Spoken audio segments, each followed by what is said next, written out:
Olá, bem-vindos ao meu primeiro vídeo. Irei ensiná-los todas as fórmulas do movimento retilíneo uniforme. O movimento retilíneo uniforme, também conhecido como MRU se quiser abreviar, serve para calcularmos a distância percorrida por um objeto com velocidade constante, ou seja, a velocidade não muda. Como a velocidade é constante, essa seria a média de velocidade, e não a velocidade percorrida durante todo o trajeto, lembre-se disso. Porém, ele não serve somente para calcularmos a distância percorrida por um objeto, também podemos calcular a sua velocidade e tempo. A fórmula mais conhecida para o movimento retilíneo uniforme é a fórmula do sorvete. Como podemos ver, realmente parece que ela está dizendo sorvete. Vamos falar sobre o que cada letra significa. O S vem do inglês space, que significa espaço, no nosso caso, é o espaço total percorrido pelo objeto. Em poucas palavras, vai ser o resultado da equação. O S0 é o espaço inicial do objeto, nem sempre a posição inicial do objeto vai ser zero. O V é a velocidade do objeto, como é uma constante, é a velocidade média e não a velocidade que o objeto manteve desde o ponto inicial.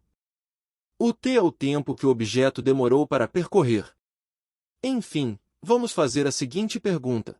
Vamos supor que um caminhão precisa fazer uma entrega do ponto A até o B, ele começa na posição de 15 km, com uma velocidade de 60 km em um tempo de 2 horas. Assim, a equação vai ficar S igual a 15 mais 60 vezes 2.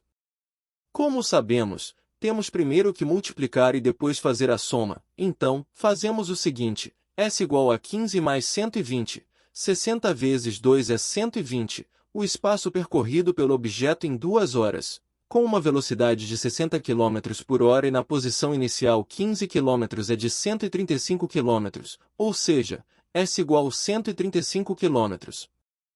Mas, nem tudo é um mar de rosas, porque podemos encontrar outros problemas, tais esses.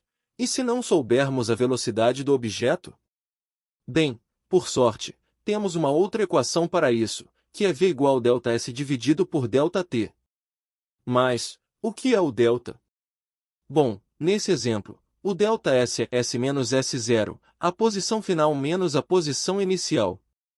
Lembre-se que é sempre a posição final primeiro e depois a posição inicial. No caso do ΔT, você pode simplesmente pegar o tempo mesmo dele, sem algo como T menos T0. Muitos até nem usam delta no T, mas é bom vocês saberem desse detalhe. Inclusive, acredito que seja o único que não usamos essa regra.